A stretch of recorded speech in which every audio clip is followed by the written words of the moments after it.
Pak Ganjar Pranowo yang kemudian menantang Bawaslu untuk menindak Gus Miftah. Nah, pertanyaannya sekarang, Bawaslu-nya berani apa minder?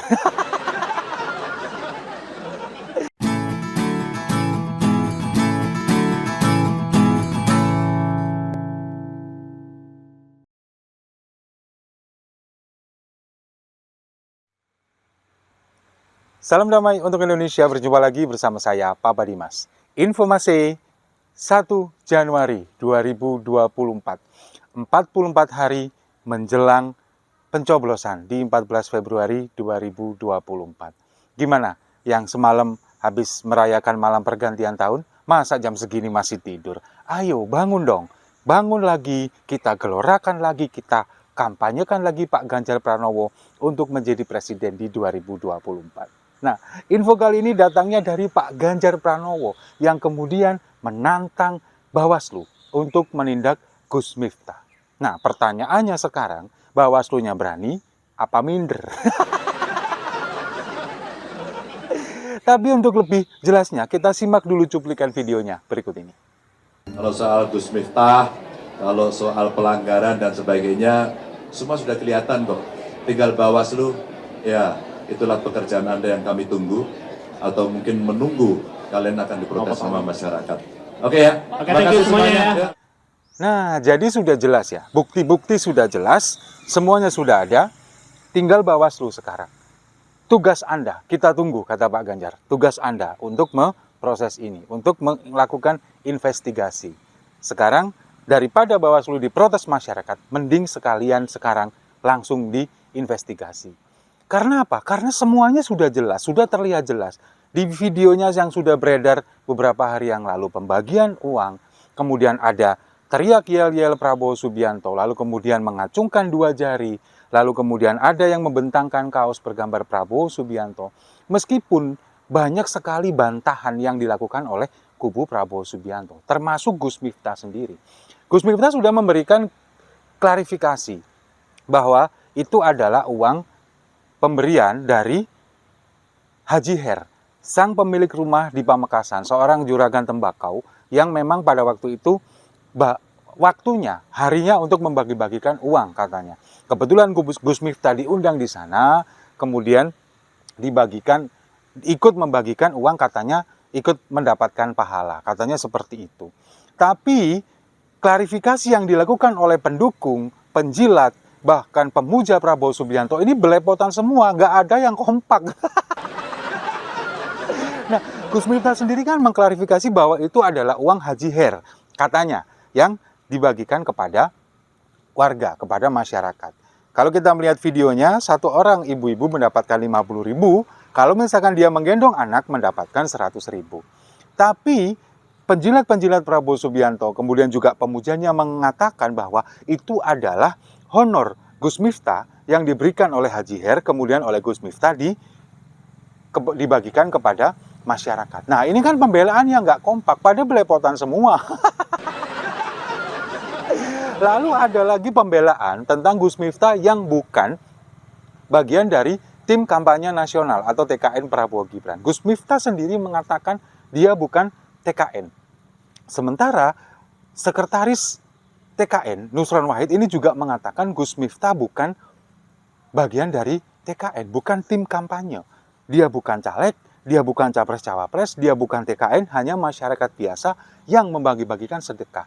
Apa salahnya, katanya. Oke, sejauh itu klarifikasinya mereka kompak. Tapi satu orang ini, Afrian Syah Nur, seorang wakil ketua TKN yang sekarang juga menjabat sebagai wakil Menteri Tenaga Kerja, yang juga sekaligus sekjen dari Partai Bulan Bintang, mengatakan bahwa Gus Miftah ini adalah bagian dari TKN. Kemudian apa yang dilakukan oleh Gus Miftah ini adalah sebuah blunder, katanya. Nah, kan ini kelihatan, mereka pada nyebokin, tapi nggak kompak. Nah, sekarang terjadi pro kontra. Apakah Gus Miftah ini termasuk dalam TKN atau bukan?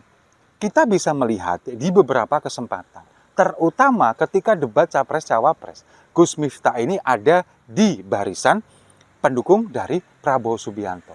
Apakah kemudian itu bisa dibilang dia bukan TKN? Apakah seperti yang dikatakan oleh Pak Tito Karnavian, dia lagi menyamar?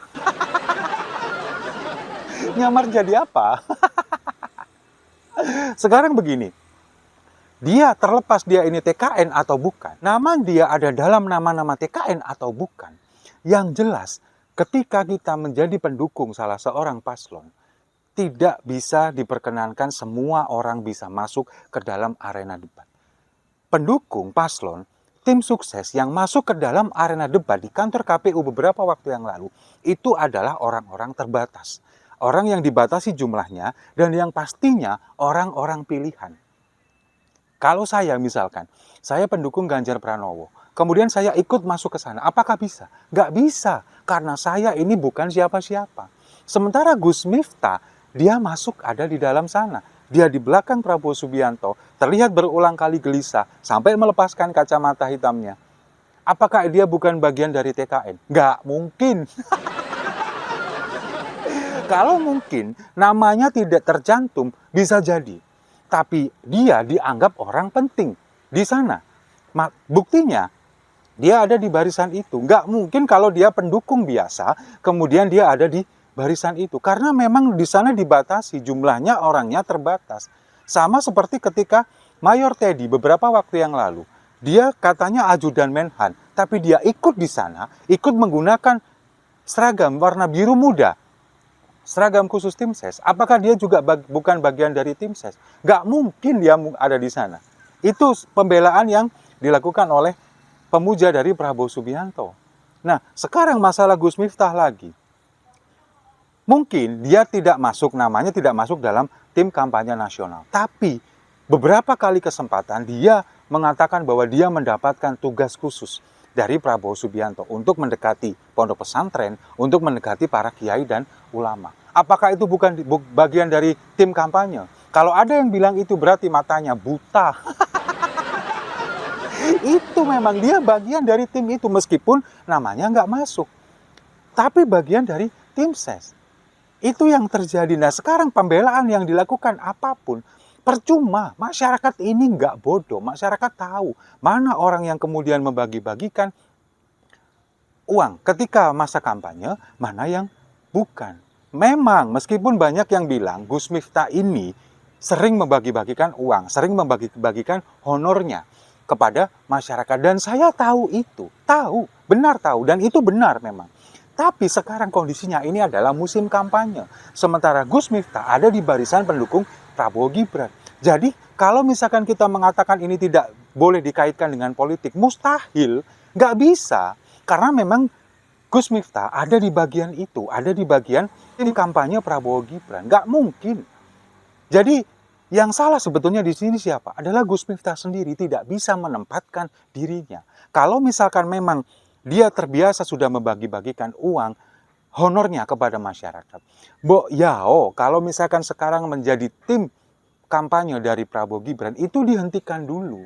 Atau kalau misalkan memang mau melakukan kebiasaannya itu, ya jangan ikut nyemplung menjadi tim pemenangan atau tim kampanye dari Prabowo Gibran. Kan harusnya seperti itu.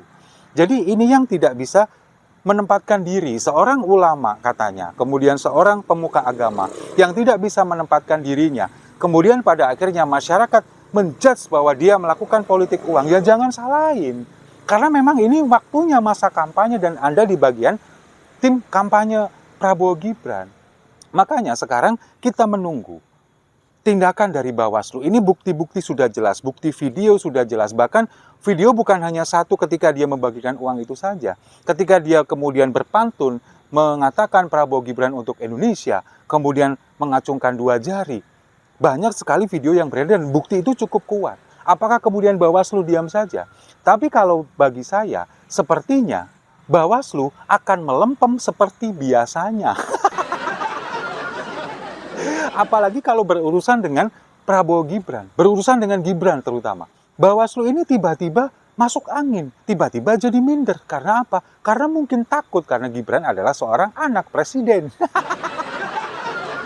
Nah, sekarang kalau misalkan memang Bawaslu ingin terlihat profesional, ingin terlihat berintegritas, dan ingin menampik apa yang saya sampaikan barusan bahwa Bawaslu ini melempem, Bawaslu ini kemudian masuk angin, ayo tunjukkan taring kalian, tunjukkan taji kalian bahwa kalian ini benar-benar pengadil. Kalian ini benar-benar panitia pemilu yang netral, yang berintegritas. Tunjukkan tindak ini, lakukan investigasi. Jangan cuma diem aja. Kalau saya mendukung apa yang disampaikan oleh Pak Ganjar Pranowo tadi, kalau misalkan Bawaslu ini sekarang diam, maka masyarakat yang akan menyuarakan ini, masyarakat yang akan protes, dan jangan salahkan kalau masyarakat ini tidak percaya dengan Bawaslu. Setuju ya?